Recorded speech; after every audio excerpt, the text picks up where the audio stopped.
ये आज सुनते हैं मुंशी प्रेमचंद जी की कहानी निमंत्रण। पंडित मोटेराम शास्त्री ने अंदर जाकर अपने विशाल उदर पर हाथ फेरते हुए यह पद पंचम स्वर में गाया। अजगर करे न चाकरी, पंछी करे न काम, दास मलूका कह गए सबके दाता राम। सोना ने प्रफुल्लित होकर पूछा, कोई मीठी ताज़ी खबर है क्या? शास्त्री जी ने पैतरे बदल कर कहा, मार लिया आज, ऐसा ताक मारा कि चारों खाने चित्त।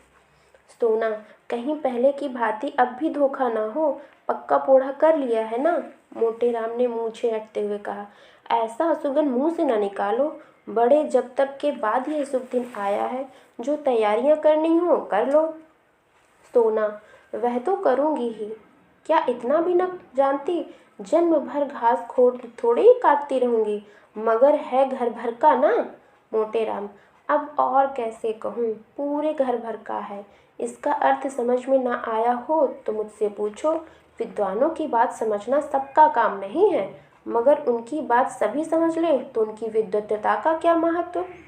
मैं इस समय बहुत ही सरल भाषा में बोल रहा हूँ, मगर तुम नहीं समझ सकी। बताओ, विद्वत्ता किसे कहते हैं? अच्छा, महत्व का ही अर्थ बता दो। घर भर का निमंत्रण देना क्या दिल लगी है? हाँ, ऐसे अवसर पर विद्वान लोग राजनीति से काम लेते हैं और उसका वही आशय निकालते हैं जो अपने अनुकूल हो। मुरादापुर की रानी साहब 7 ब्राह्मणों को इच्छापूर्ण भोजन कराना चाहती हैं। कौन कौन महाशय मेरे साथ जाएंगे, यह निर्णय करना मेरा काम है। अलगू राम शास्त्री, बेनी राम शास्त्री, छेदी राम शास्त्री, भवानी राम शास्त्री, फेकू राम शास्त्री और मोटे राम शास्त्री। आदि जब इतने आदमी अपने घर में ही हैं, तब बाहर कौन ब्राह्मणों को खोजने जाए? सोना, और 7वां कौन है? मोटे, बुद्धि दौड़ाओ। सोना, एक पत्तल घर लेते आना। मोटे, फिर वही बात कही जिससे बदनामी हो। छी छी, पत्तल घर लाऊं? उस पत्तल में वह स्वाद कहाँ जो जजमान के घर पर बैठकर भोजन करने में है। सुनो, 7वें महाशय हैं पंडित सोनाराम शास्त्री। सोना, चलो, दिल लगी करते हो, भला मैं कैसे जाऊंगी? मोटे, ऐसे ही कठिन अवसरों पर तो विद्या की आवश्यकता पड़ती है। विद्वान आदमी अवसर को अपना सेवक बना लेता है, मूर्ख अपने भाग्य को रोता है। सोना देवी और सोना राम शास्त्री में क्या अंतर है जानती हो? केवल परिधान का ना। परिधान का अर्थ तो समझती हो? परिधान यानी पहनावा। इसी साड़ी को मेरी तरह बांध लो, मेरी मिर्जई पहन लो, ऊपर से चादर ओढ़ लो, पगड़ी मैं बांध दूंगा, फिर कौन पहचान सकता है? सोना ने हंसकर कहा, मुझे तो लाज लगेगी। मोटे, तुम्हें करना ही क्या है, बातें तो हम करेंगे। सोना ने मन ही मन आने वाले पदार्थों का आनंद लेकर कहा, बड़ा मजा आएगा। मोटे, बस अब विलंब ना करो, तैयारी करो, चलो। सोना, कितनी फंकी बना लूं?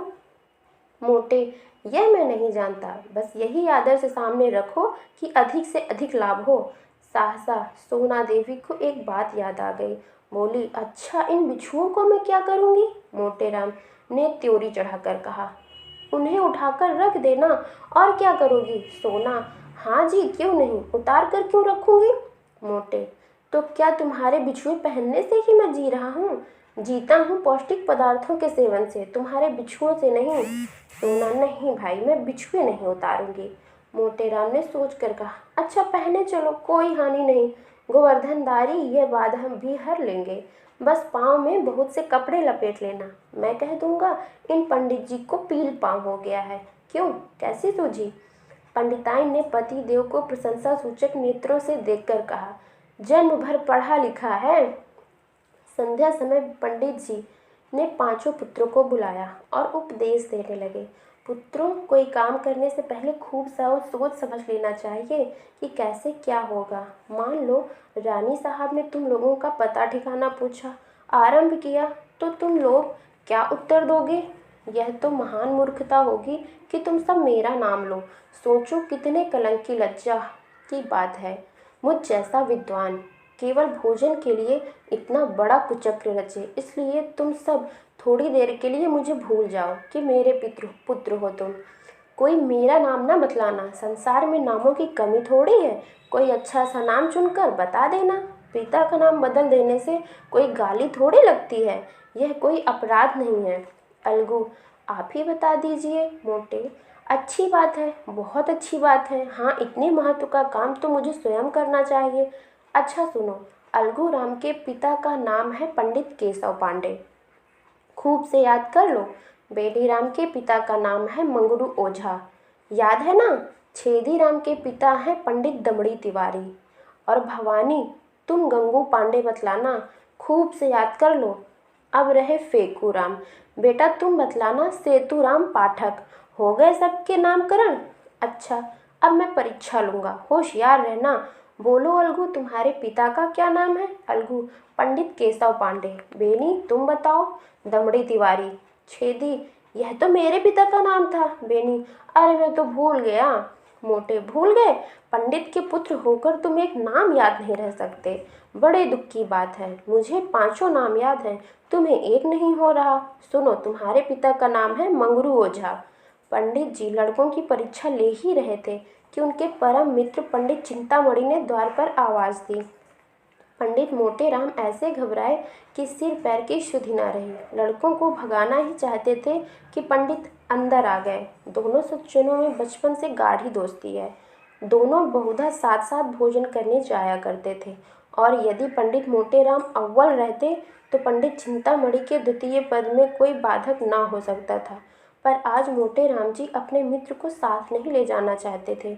उनको साथ ले जाना अपने घर वालों में से किसी एक को छोड़ देना, और इतना महान त्याग करने के लिए वे तैयार न थे। चिंतामणि ने यह समारोह देखा तो प्रसन्न होकर बोले, क्यों भाई, अकेले अकेले? मालूम होता है आज कहीं गहरा हाथ मारा है। मोटे राम ने मुंह लटकाकर कहा, कैसी बात करते हो मित्र? ऐसा तो कभी नहीं हुआ कि मुझे कोई अवसर मिला हो और मैंने तुम्हें सूचना न दी हो। कदाचित कुछ समय ही बदल गया है या किसी ग्रह का फेर है।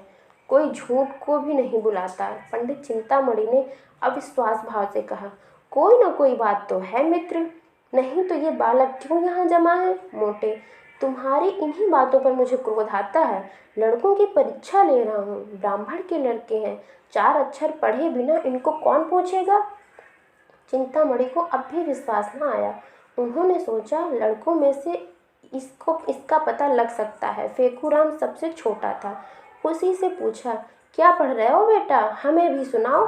मोटे राम ने फेकूराम को बोलने का अवसर ना दिया। यह क्या पढ़ेगा? अभी यह क्या पढ़ेगा? दिन भर खेलता है। बाल सुलभ गर्व से बोला, हमको तो याद है, पंडित सेतुराम पाठक। हम याद भी कर लें, जिस पर भी कहते हो हरदम खेलता है। यह कहते हुए उसने रोना शुरू कर दिया। चिंतामणि ने बालक को गले लगा लिया और बोले, नहीं बेटा, तुमने अपना पाठ सुना दिया, तुम खूब पढ़ते हो। यह सेतुराम पाठक कौन है बेटा?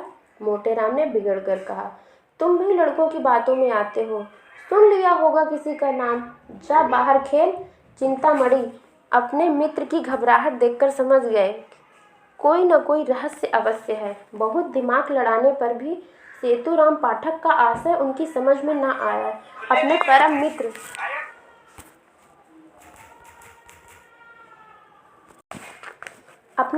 मित्र की इस कुटिलता पर मन से दुखित होकर बोले, अच्छा, आप पाठ पढ़ाइए और परीक्षा लीजिए, मैं जाता हूँ। तुम इतने स्वार्थी हो इसका मुझे गुमान तक न था। आज तुम्हारी मित्रता की परीक्षा हो गई। पंडित चिंतामणि बाहर चले गए। मोटे राम जी के पास उन्हें मनाने के लिए समय न था। फिर परीक्षा लेने लगे।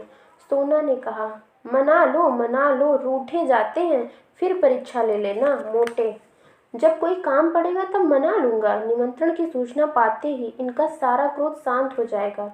हाँ भवानी, तुम्हारे पिता का क्या नाम है, बोलो। भवानी, गंगू पांडे। मोटे, और तुम्हारे पिता का नाम? फेकू। फेकू, बता तो दिया, उस पर कहते हो पढ़ता नहीं है। मोटे, हमें भी बता दो। फेकू, सेतुराम पाठक तो है।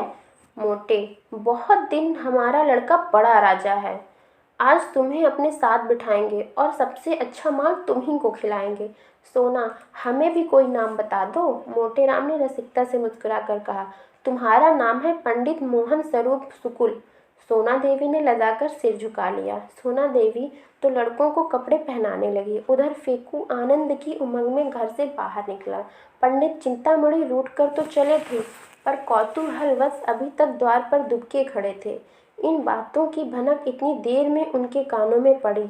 उससे यह तो ज्ञात हो गया कि कहीं निमंत्रण तो है, पर कहाँ है, कौन कौन से लोग निमंत्रित हैं, यह ज्ञात ना हुआ। इतने में फेकू बाहर निकला तो उन्होंने उसे गोद में उठा लिया और बोले, कहाँ न्योता है बेटा। अपनी जान में तो उन्होंने बहुत धीरे से पूछा था, पर न जाने कैसे पंडित मोटे राम के कान में भनक पड़ गई। तुरंत बाहर निकले, देखा तो चिंतामणि जी फेकू को गोद में उठाए थे। लपक कर लड़के को हाथ से पकड़ लिया और चाहा कि उसे अपने मित्र की गोद से छीन लें, मगर चिंतामणि जी को अभी अपने प्रश्न का उत्तर न मिला था। अतएव वे लड़के का हाथ छुड़ाकर उसे लिए हुए अपने घर की ओर भागे। मोटे राम भी ये कहते हुए उनके पीछे दौड़े, उसे क्यों लिए जाते हो, धूर्त कहीं के। चिंतामणि, मैं कह देता हूँ, इसका नतीजा अच्छा ना होगा, फिर कभी किसी निमंत्रण में ना ले जाऊंगा। भला चाहते हो तो इसे उतार दो। मगर चिंतामणि ने एक न सुनी, भागते ही चले गए। उनकी देह अभी संभल के बाहर भी न हुई थी। दौड़ सकते थे, मगर मोटे राम जी को एक एक पग आगे बढ़ाना दुष्कर हो रहा था। भैंसे की भांति हाँफते थे और नाना प्रकार के विशेषणों का प्रयोग करते दुल्की चाल से चलते थे। यद्यपि प्रतिक्षण अंतर बढ़ता जाता और पीछा न छोड़ते थे। अच्छी घुड़दौड़ थी। नगर के दो महात्मा दौड़ते हुए ऐसे जान पड़ते मानो दो गैंडे चिड़ियाघर से भाग आए हों। सैकड़ों आदमी तमाशा देखने लगे। कितने ही बालक उनके पीछे पीछे तालियां बजाने लगे। कदाचित यह दौड़ पंडित चिंतामणि के घर पर ही समाप्त होती, पर पंडित मोटे राम धोती के ढीली हो जाने के कारण उलझकर गिर पड़े। चिंतामणि ने पीछे फिर यह दृश्य देखा तो रुक गए और फेकू राम से पूछा, क्यों बेटा, कहाँ न्योता है। फेंकू, बता दे तो हमें मिठाई दोगे ना। चिंता, हाँ दूंगा, बताओ। फेंकू, रानी के यहाँ। चिंता, कहाँ की रानी। फेंकू, यह मैं नहीं जानता, कोई बड़ी रानी है। नगर में कई बड़ी बड़ी रानियां थीं। पंडित जी ने सोचा सभी रानियों के द्वार पर चक्कर लगाऊंगा।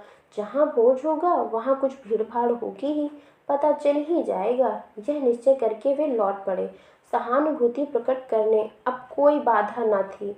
मोटे राम जी के पास आए तो देखा वे पड़े कराह रहे हैं, उठने का नाम नहीं लेते। घबरा कर पूछा, गिर कैसे पड़े मित्र, यहाँ कहीं गड्ढा भी तो नहीं है। मोटे, तुमसे क्या मतलब, तुम लड़के को ले जाओ, जो कुछ पूछना हो पूछो। चिंता, मैं ये कपट व्यवहार नहीं करता, दिल लगी की थी, तुम बुरा मान गए। लो उठ तो बैठो राम का नाम लेके। मैं सच कहता हूँ, मैंने कुछ नहीं पूछा। मोटे, चल झूठा।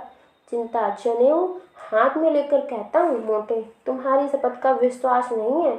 चिंता, तुम मुझे इतना धूर्त समझते हो। मोटे, इससे कहीं भी अधिक समझता हूँ। तुम गंगा में डूबकर शपथ खाओ तो भी मुझे विश्वास ना आए। चिंता, दूसरा यह बात कहता तो मुंह उखाड़ लेता। मोटे, तो फिर आ जाओ। चिंता, पहले पंडिताइन से पूछा। मोटे राम यह भस्मक व्यंग न सह सके, चट उठ बैठे और पंडित चिंतामणि का हाथ पकड़ लिया। दोनों मित्रों में मल्ल युद्ध होने लगा। दोनों हनुमान जी की स्तुति कर रहे थे और इतने जोर जोर से गरज रहे थे मानो सिंह दहाड़ रहे हों। बस ऐसा जान पड़ता था मानो दो पीपे आपस में टकरा रहे हों। मोटे, महाबली विक्रम बजरंगी। चिंता, भूत पिशाच निकट नहीं आवे। मोटे, जय जय जय हनुमान गोसाई। चिंता, प्रभु रखिए लाज हमारी। मोटे, यह हनुमान चालीसा में नहीं है। चिंता, यह हमने स्वयं रचा है। क्या तुम्हारी तरह ही यह रटंत विद्या है, जितना कहो उतना रच दें। मोटे, अबे हम रचने पर आ जाएं तो एक दिन में 1 लाख स्तुतियां रच डालें, किंतु इतना अवकाश किसे है। दोनों महात्मा अलग खड़े होकर अपने अपने रचना कौशल की डींगे मार रहे थे। मल्ल युद्ध शास्त्रास्त्र का रूप धारण करने लगा, जो विद्वानों के लिए उचित है। इतने में किसी ने चिंतामणि के घर जाकर यह कह दिया कि पंडित मोटेराम और चिंतामणि की लड़ाई हो रही है। चिंतामणि जी की 3 महिलाएं थीं। कुलीन ब्राह्मण थे पूरे 20 बिस्वे, उस पर विद्वान भी थे, दूर दूर तक यजमानी थी। ऐसे पुरुष को सब अधिकार है। कन्या के साथ साथ जब प्रचुर दक्षिणा भी मिलती हो तब कैसे इनकार किया जाए। इन तीनों महिलाओं का सारे मोहल्ले में आतंक छाया हुआ था। पंडित जी ने उनके नाम बहुत ही रसीले रखे थे। बड़ी का अमीरती, मंझली गुलाब जामुन और छोटी मोहन भोग कहते थे। पर मोहल्ले वालों के लिए तीनों महिलाएं एकदम तृप्त्याम से कम ना थीं। घर में नित्य आंसुओं की नदी बहती रहती। खून में ही नदी तो पंडित जी कभी नहीं बहाई, अधिक से अधिक शब्दों की ही नदी बहाई थी। पर मजाल न थी कि बाहर का आदमी किसी को कुछ कह जाए। संकट के समय तीनों एक हो जाती। ज्यों ही खबर मिली कि पंडित चिंतामणि पर संकट पड़ा है, तीनों त्रिदोष की भांति कुपित होकर घर से निकली। और उनमें जो अन्य दोनों से मोटी नहीं थी, सबसे पहले सरस भूमि पे जा पहुंची। पंडित मोटे राम जी ने उन्हें आते देखा तो समझ गए कि अब कुछ हल नहीं।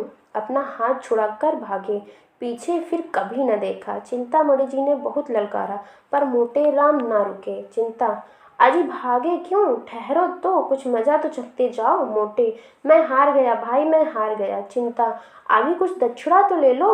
मोटे राम ने भागते हुए कहा, दया करो भाई, दया करो। 8 बजते बजते पंडित मोटे राम ने स्नान और पूजा करके कहा, अब विलंब नहीं करना चाहिए। फंकी तैयार है ना?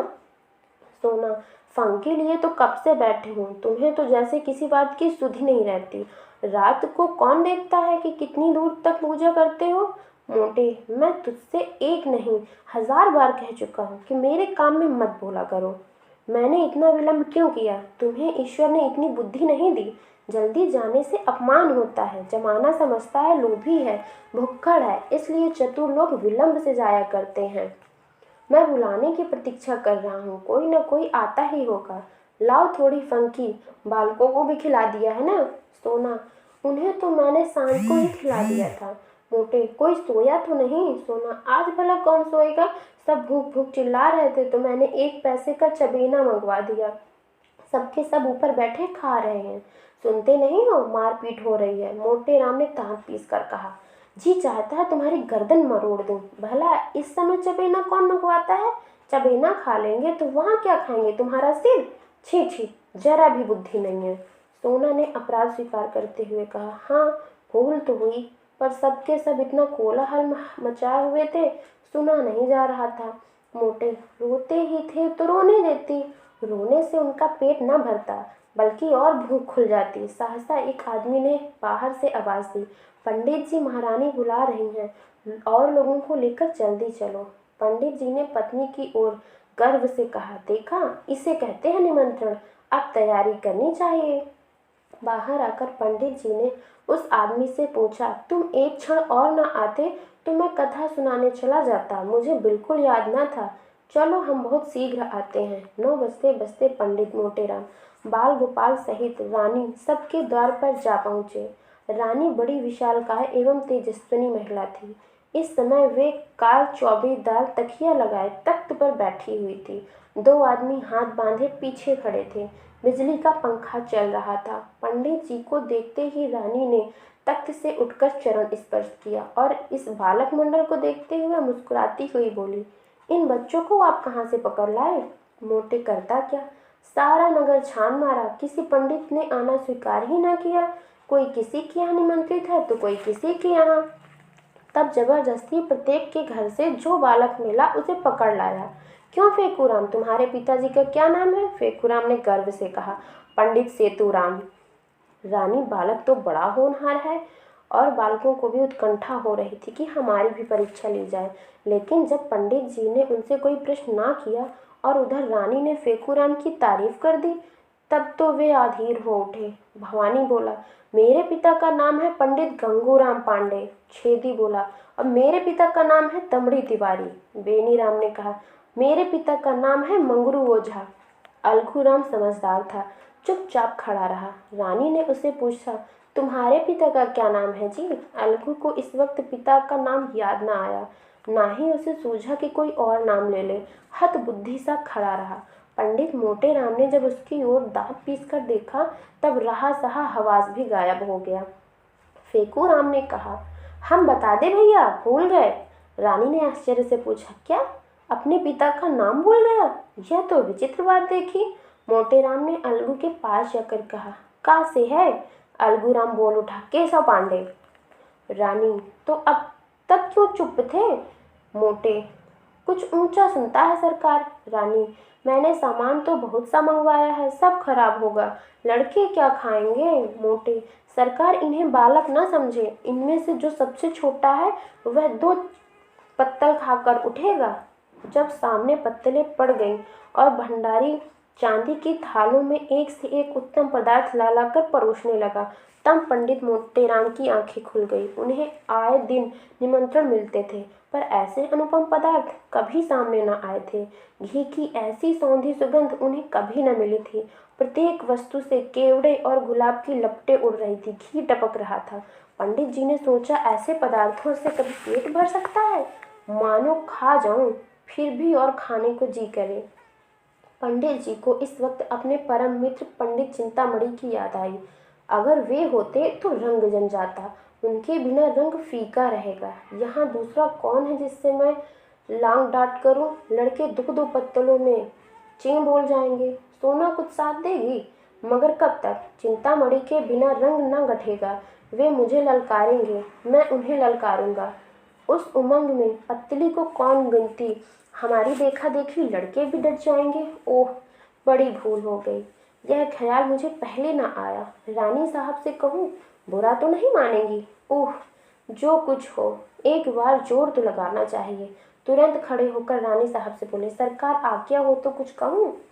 रानी, कहिए महाराज, क्या किसी वस्तु की कमी है?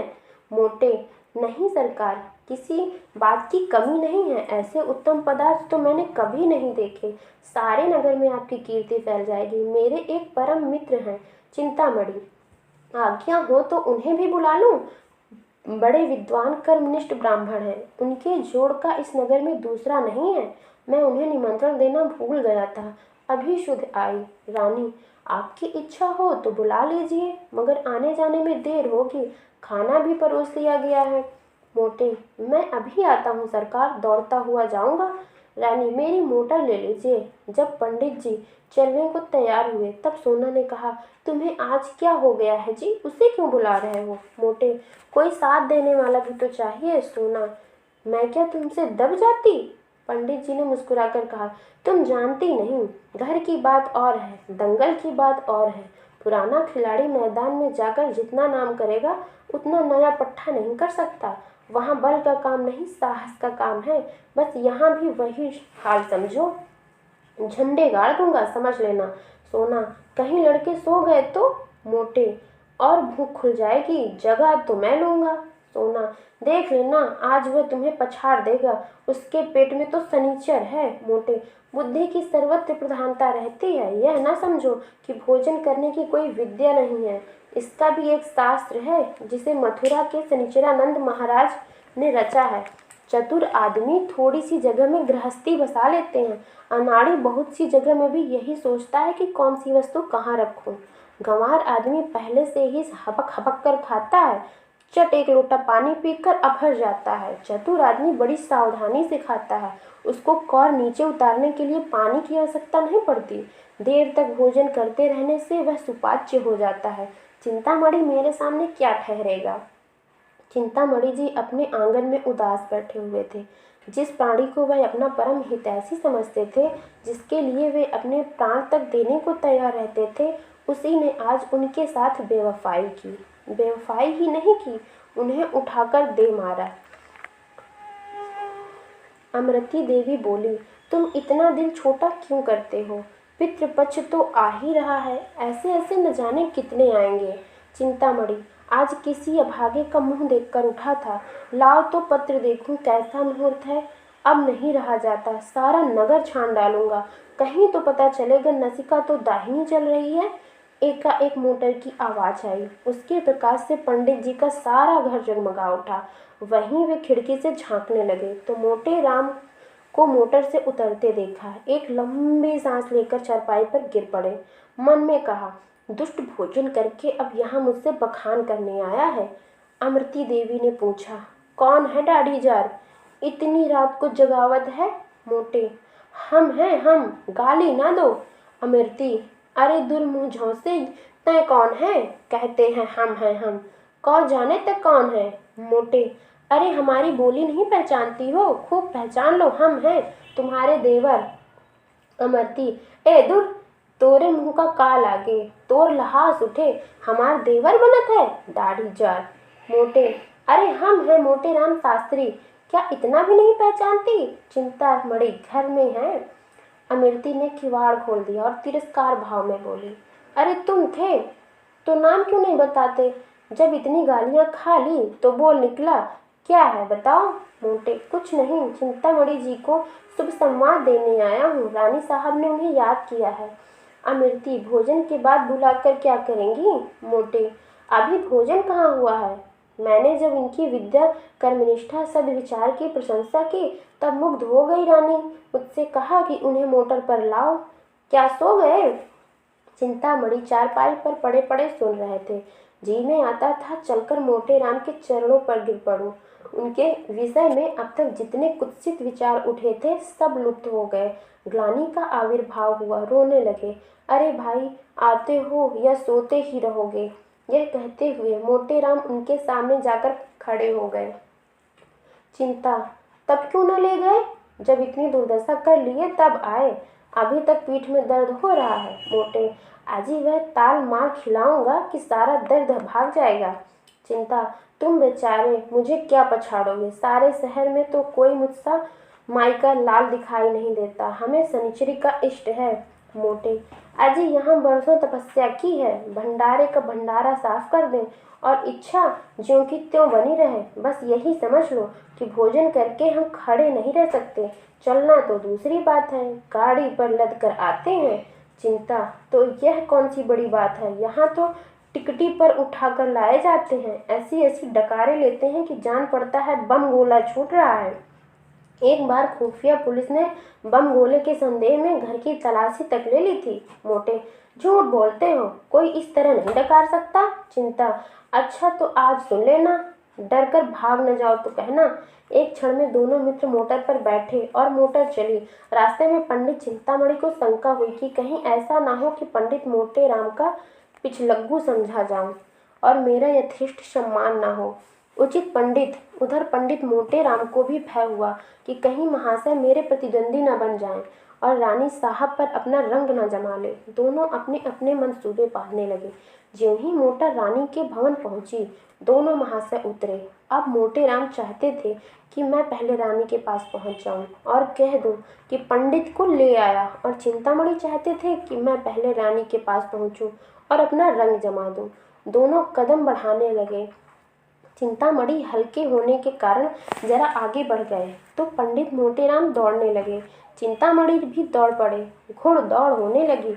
मालूम होता था कि दो गैंडे भागे जा रहे। अंत में मोटेराम ने हाँफते हुए कहा, राज्यसभा में दौड़ते हुए जाना उचित नहीं है। चिंता, तो तुम धीरे धीरे आओ ना, दौड़ते को कौन कहता है? मोटे, जरा रुक जाओ, मेरे पैर में कांटा गड़ गया है। चिंता, तो निकाल लो, तब तक मैं चलता हूँ। मोटे, मैं न कहता तो रानी तुम्हें पूछती भी ना। मोटे राम ने बहुत बहाने किए पर चिंतामणि ने एक न सुनी। भवन में पहुंचे। रानी साहब बैठी कुछ लिख रही थी और रह रहकर द्वार की ओर ताक लेती थी कि सहसा पंडित चिंतामणि उनके सामने खड़े हुए और यूं स्तुति करने लगे, हे यशोदे, तू बाल केशव मुरार नामा। रानी, क्या मतलब? आप में मतलब कहो। चिंता, सरकार को आशीर्वाद देता हूँ। सरकार ने इस दास चिंतामणि को निमंत्रित करके कितना अनुग्रह किया है, उसका बखान शेषनाग अपनी सहस्त्र जिह्वा द्वारा भी ना कर सकते। रानी, तुम्हारा ही नाम चिंतामणि है? वे कहाँ रह गए? पंडित मोटेराम शास्त्री। चिंता, पीछे आ रहा है सरकार, मेरे बराबर आ सकता है भला? मेरा तो शिष्य ही है। रानी, अच्छा तो वे आपके शिष्य हैं? चिंता, मैं अपने मुंह से अपनी बड़ाई नहीं करना चाहता सरकार। विद्वानों को नम्र होना चाहिए, पर जो यथार्थ है वह तो संसार जानता है। सरकार, मैं किसी से वाद विवाद नहीं करता, यह मेरा अनुशीलन नहीं। मेरे शिष्य भी बहुधा मेरे गुरु बन जाते हैं, पर मैं किसी से कुछ नहीं कहता। जो सत्य है वह सभी जानते हैं। इतने में पंडित मोटेराम भी गिरते पड़ते हाँफते हुए आ पहुँचे और यह देखकर कि चिंतामणि भद्रता और सभ्यता की मूर्ति बने खड़े हैं, वे देवोपम शांति के साथ खड़े हो गए। रानी, पंडित चिंतामणि बड़े साधु प्रकृति के विद्वान हैं, आप उनके शिष्य हैं, फिर भी वे आपको अपना शिष्य नहीं कहते। मोटे, सरकार, मैं इनका दासानुदास हूँ। चिंता, जगत तारणी, मैं इनका चरण रज हूँ। मोटे, रिपुदल सिंहारणी, मैं इनके द्वार का कुकुर हूँ। रानी, आप दोनों सज्जन पूज्य हैं, एक से एक बढ़े हुए। चलिए भोजन कीजिए। सोना रानी बैठी पंडित मोटे राम की राह देख रही थी। पति की इस मित्र भक्ति पर आज उन्हें बड़ा क्रोध आ रहा था।